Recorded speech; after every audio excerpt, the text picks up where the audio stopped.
신앙생활을 하면서 활기차게 믿는 분들도 있고 또 끌려다니듯이 힘든 모습으로 믿는 분도 있습니다.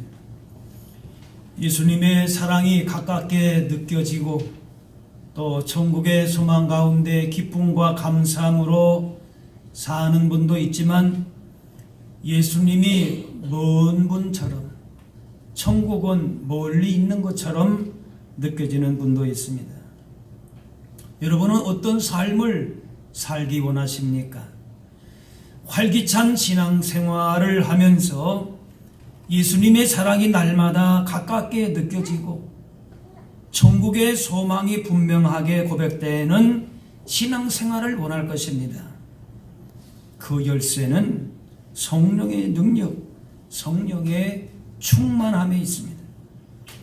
성령의 충만함은 성령님께서 우리의 삶을 지배하는 정도를 말하는데 성령의 다스림, 인도하심에 순종하고 헌신하는 사람이 성령 충만한 사람입니다. 그래서 성령 충만한 사람은 그리스도의 향기를 발하고 용서를 베풀 줄 알고 참고 견디고 변함없이 주님을 사랑하는 충성하는 일꾼입니다. 성령 충만은 특별한 사람에게만 해당되는 것이 아니고 예수 믿는 사람들은 누구나 다 성령 충만한 삶을 살 수 있습니다. 그런데 성령 충만은 과거에 한두 번의 경험으로 이루어지는 것이 아니라 반복적으로 지속적으로 이루어져야 하는 것입니다. 과거에 성령 충만했어도 현재 성령 충만하지 않을 수 있습니다. 반대로 전에는 성령 충만하지 못했지만은 지금은 성령 충만한 삶을 살 수 있습니다. 예수님이 십자가에 달리실 때의 제자들은 예수님 부인하고 숨기에 바빴습니다. 그런데 예수님 부활 승천하시고 약속하신 성령이 강림하고 제자들은 성령의 능력으로 강건하게 됐습니다.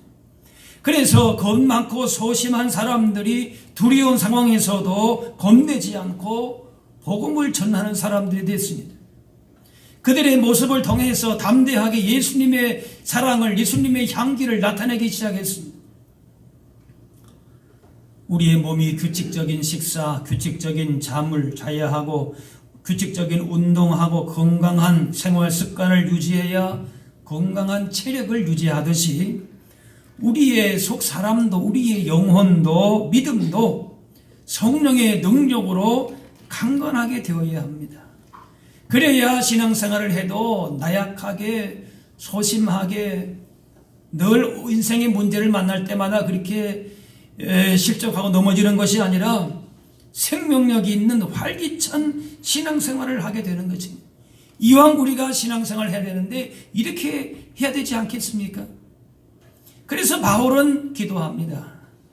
그의 성령으로 말미암아 너희 속사람을 능력으로 강건하게 하시오며 이왕 좀 신앙생활 하는데 능력 있게 강건하게 활기차게 생동력 있게 하자는 얘기입니다. 겉모습을 가꾸는 데 많은 사람들이 관심 갖고 시간과 돈과 에너지를 소비합니다. 물론 건강하게 살아야지. 건강하기 위해서 운동해야 하고 예쁘게 보이기 위해서 꾸미는 것도 해야 할 것입니다. 그러나 육체의 건강 미모보다 더 중요하게 여기고 가꿔야 하는 것이 있는데 바로 내 속 사람이, 우리의 마음이, 우리의 영혼이 건강해지는 겁니다. 속 사람을 강건하게 하는 데에 우리의 관심과 에너지를 보다 더 투자해야 합니다. 낡아져가는 육신의 겉사람보다 속 사람을 가꾸는 데에 열정을 쏟아야 된다. 바울은 말합니다. 고린도후서에 우리의 겉사람은 낡아지나 우리의 속 사람은 날로 새로워지도다. 우리가 겉사람에 여러 가지 많이 치장도 하고 또 투자도 해야 되지만 그러나 그것은 시간의 감에 따라서 어떻게 돼요? 낡아진다 하는 겁니다. 쏟아부으면 부을수록 그것이 더 나아지는 게 아니라 낡아지는 거예요. 결국에는 썩어지는 것이다 그 말이에요. 그런데 우리의 속 사람은 새로워진다, 더 강건해진다, 더 활력 있게 된다는 거예요. 우리가 어디에 투자해야 되겠습니까? 어디에 집중해야 되겠습니까?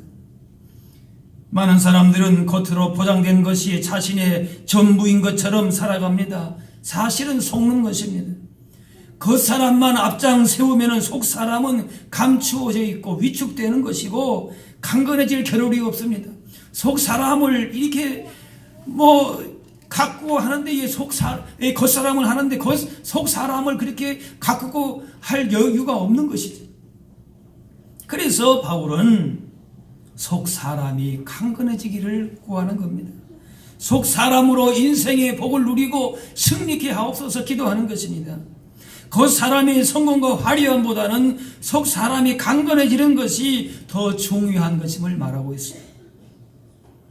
에베소 교회를 비롯해서 초대교회에는 핍박이 많았습니다. 그래서 이런 시련을 가운데서도 신앙을 지키기 위해서는 겉사람으로서는 감당하기 어려웠습니다.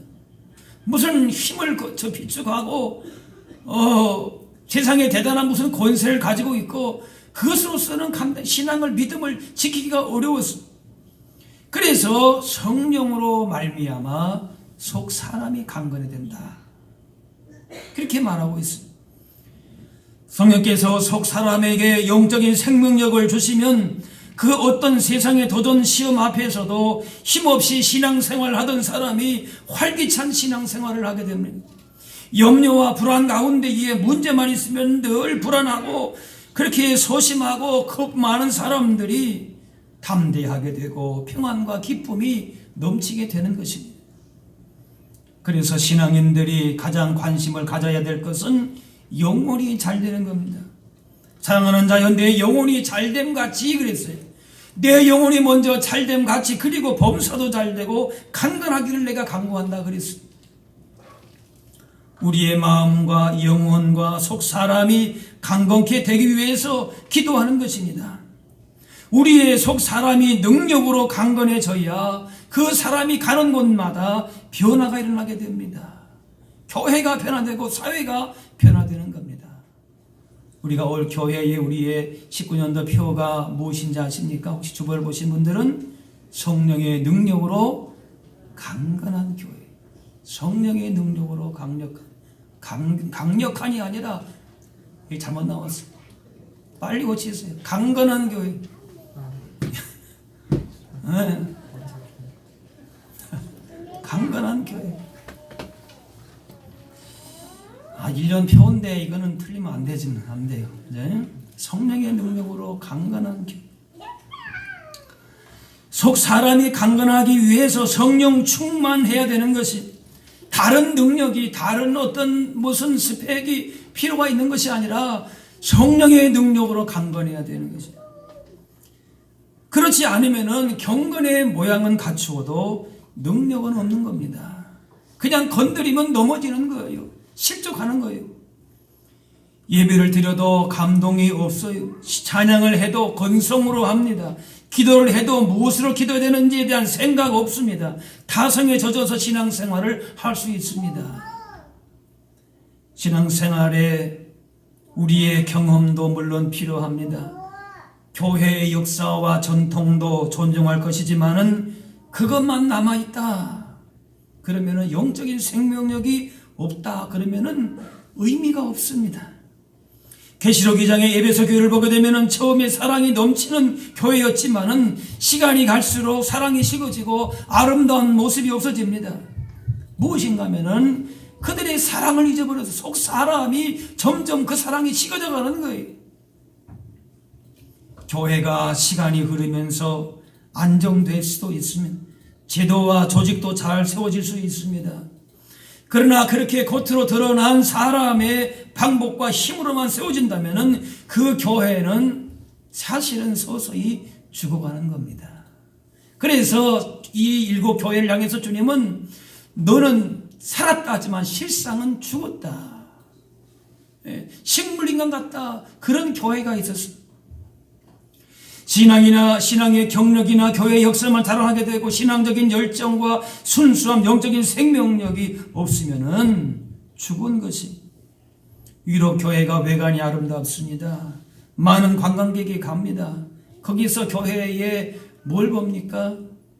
그 안을 보면서 그냥 멋있는 작품들을 관람하는 겁니다. 교회가 관광 명소가 된 것이 많습니다. 영적인 생명력은 없는 채 겉모습만 남아있는 것이죠.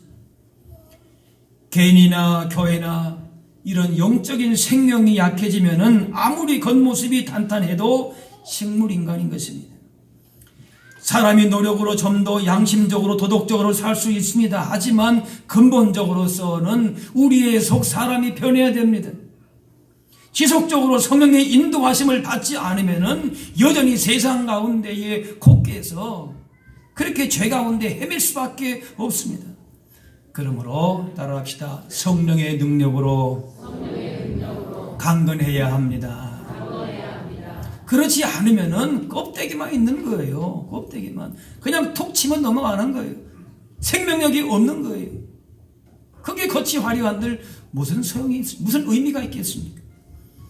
하나님의 뜻을 알고 따르는 것이 사람의 힘과 지혜로 하는 것 같아도 그렇지 않습니다. 말씀을 알기는 알아도, 신앙을 어떻게 된다는 걸 알기는 알아도 적용이 안 됩니다. 순종이 안 됩니다. 결정적인 순간에 말씀보다는 내 생각대로, 세상적인 방식대로 하게 됩니다. 성령의 능력으로 주의 일들을 감당해야 될 이유가 바로 이것입니다. 성도다운 성도, 교회다운 교회가 된다는 것은 성령을 떠나서는 생각할 수가 없습니다. 그래서 지금 시대가 뭔가 하면은 따라합시다. 성령 시대, 은혜 시대. 네. 물론 성령 강림하기 전에도 계셨지만은 특별히 성령께서 우리 가운데 강하게 예수 그리스도의 복음이 선포된 다음에 우리에게 능력으로 복음이 역사하는 것은 성령의 은혜가 있기 때문에 그런 것이. 우리가 믿어지고 신앙생활을 하고 교회생활을 하는 것은 다른 것이 아니에요. 내가 몇 때부터 믿었다, 내가 무슨 과거에 어떤 경험이 있었다, 한때 성령 충만했다, 아니 그것이 아니에요. 지금 현재 성령의 능력으로 강건해져 있는가? 성령의 은혜가 우리 가운데, 우리 교회 가운데 있는가라고 하는 것이. 그러므로 우리는 사도 바울처럼 우리 속 사람이 성령의 능력으로 강건케 하옵소서. 성령의 충만함을 주옵소서. 성령의 충만함을 다스림을 강구하며 사모하게 하옵소서. 구해야 할 것이.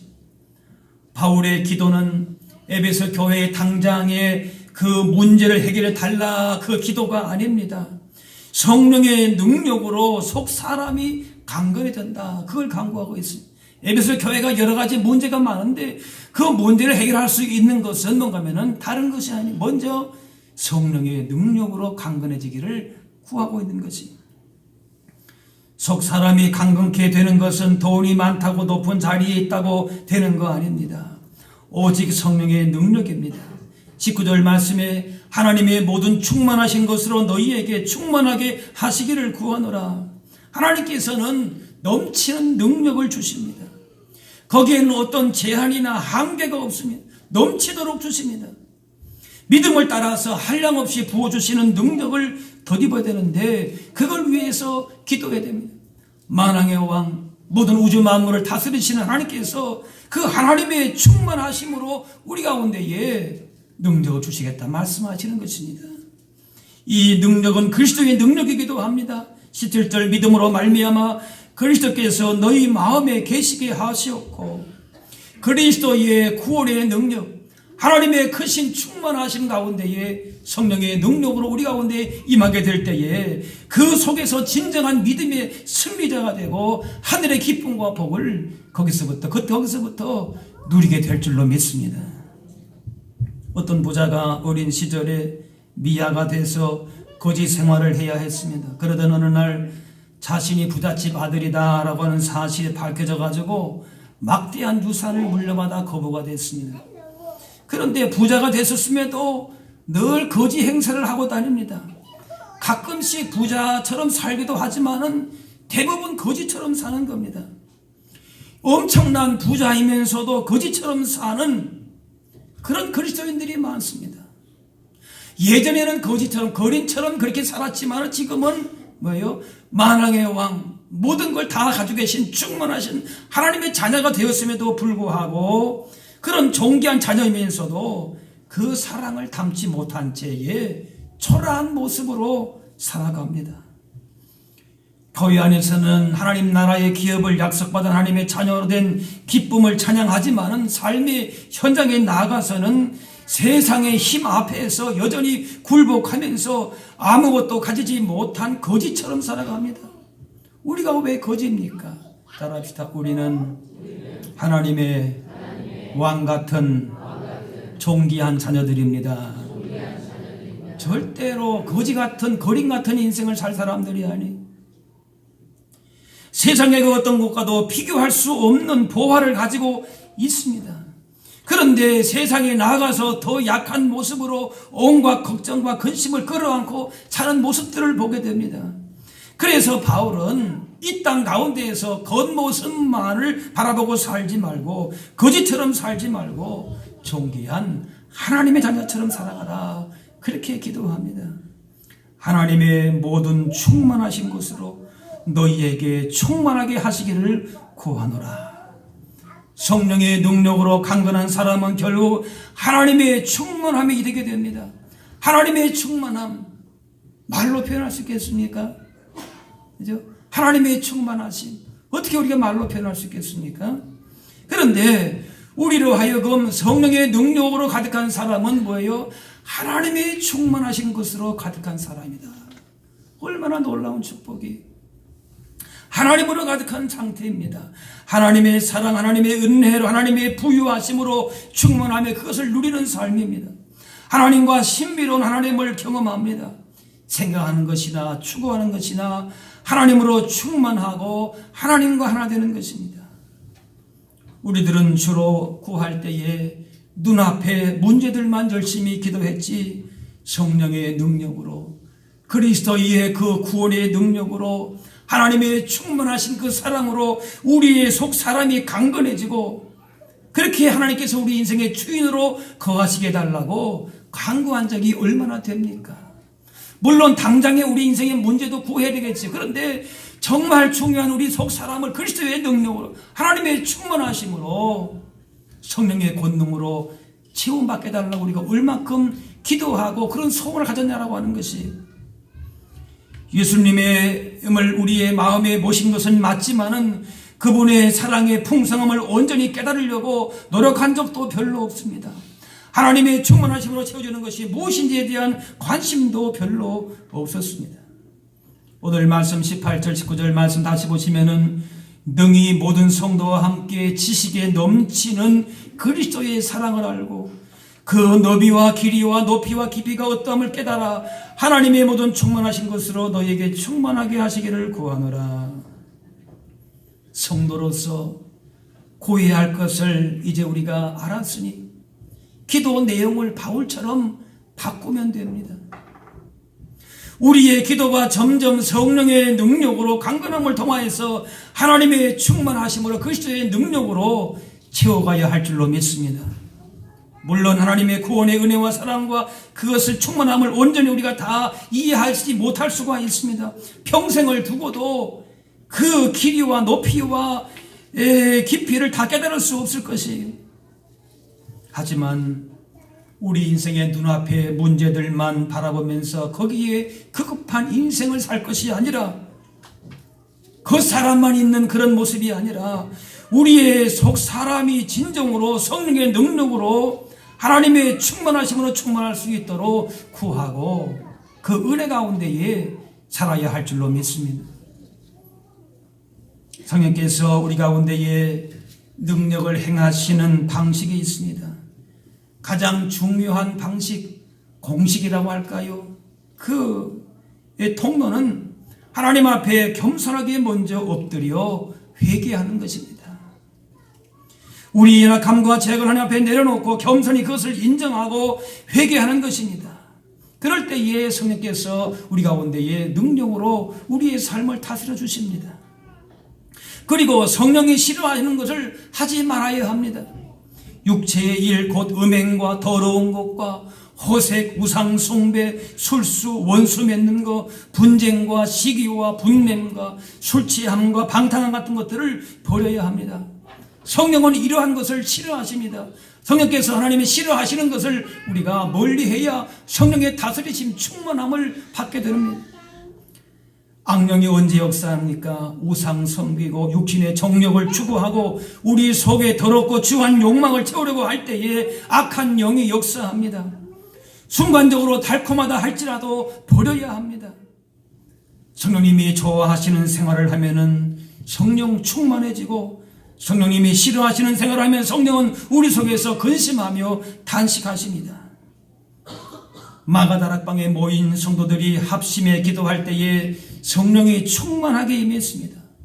기도 중에 성령 충만을 강구하면은 성령의 능력이 충만함을 경험하게 됩니다. 성령의 능력 안에 살기를 구하는 자에게 능력을 주실 줄로 믿습니다. 그래서 늘 깨어서 기도해야 되는 것이에요. 세상에 문제가 많아서가 아닙니다. 우리가 약해서가 아니에요. 따라합시다. 기도하지 않아서 넘어집니다. 네. 기도하지 않는다고 하는 것은 성령의 능력, 내 힘으로 살려고 하다 보니까 내가 힘이 바짝 들어가니까 그냥 툭 치면 넘어가는 것이. 그러나 성령의 능력을 구하시기를 바랍니다.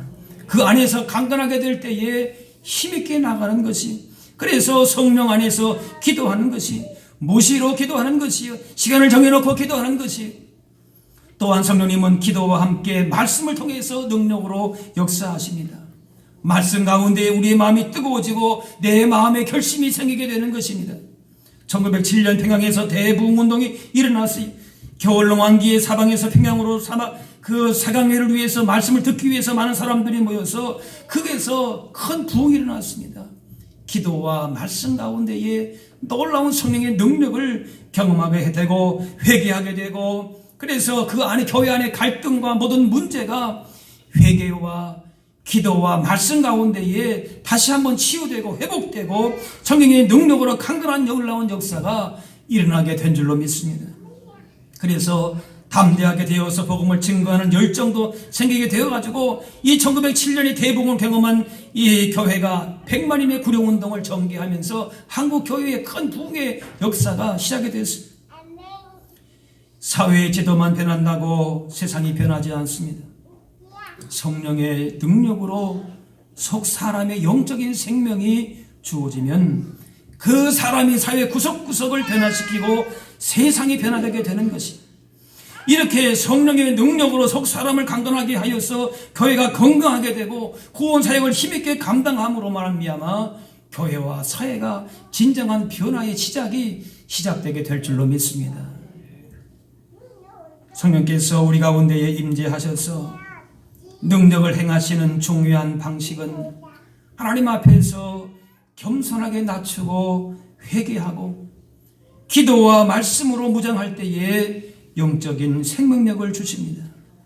뿐만 아니라 우리의 몸이 더욱더 건강하려면 적당한 운동을 해야 하는 것처럼 속 사람이 성령의 능력으로 강건해지기 위해서는 사랑으로 선보이는 일에, 복음을 전하는 일에, 봉사하는 일에 시간을 들여야 됩니다.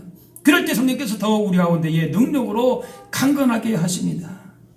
신체의 기능도 나이에 맞게 관리하고 사용하지 않으면 기능이 약화되거나 퇴화하는 것처럼 하나님의 일을 더욱 충성스럽게 감당하고자 하는 자에게 성령의 능력으로 더욱더 강건하게 됩니다. 따라합시다. 일하는 자에게 성령 충만을 계속 공급하십니다. 네. 그래서 성령의 인도하심 능력 가운데에 시험에 빠진 자를 치유하시고 의심에 찬 자를 확신 있게 합니다. 좌절에 빠진 심령을 다시금 일으켜 세우십니다. 사람의 힘으로 안 됩니다. 나태하고 게으른 자들에게 열심을 불러일으킵니다. 경건한 모양만 있는 곳에 경건한 능력을 주십니다. 피곤한 인생에 활력이 생기고 딱딱하고 거칠던 모습이 부드럽고 온유한 모습으로 변하기 위해서 따라합시다. 성령의 도우심이 있어야 합니다. 내 자신을 바라보고 다른 사람을 바라볼 때에 인간의 힘으로 방법으로 어떤 공식 방식이 없어요. 소망이 없는, 그러나 우리의 속사람이 회개하고 하나님 앞에 겸손하게 나아가고 기도와 말씀과 순종의 삶을 통하여서 강건하게 될 때에 활기찬 생명의 역사가, 부흥의 역사가 우리 가운데에 일어나게 될 줄로 믿습니다. 성령께서 올 한 해 특별히 하나님의 이러한 성령의 은혜, 충만한 은혜 가운데서 우리를 붙들어 주셔서 올 한 해를 보내면서 우리 교회가 더욱더 새롭고 든든하게 세워가심을 우리가 사모하면서 그러한 성령의 아름다운 열매를 우리 모두가 다 경험할 수 있는, 그래서 활력 있는 믿음의 걸음을 더 힘있게 걸어갈 수 있는 저와 여러분들이 다 되실 수 있기를 주의 이름으로 축원합니다. 기도하겠습니다.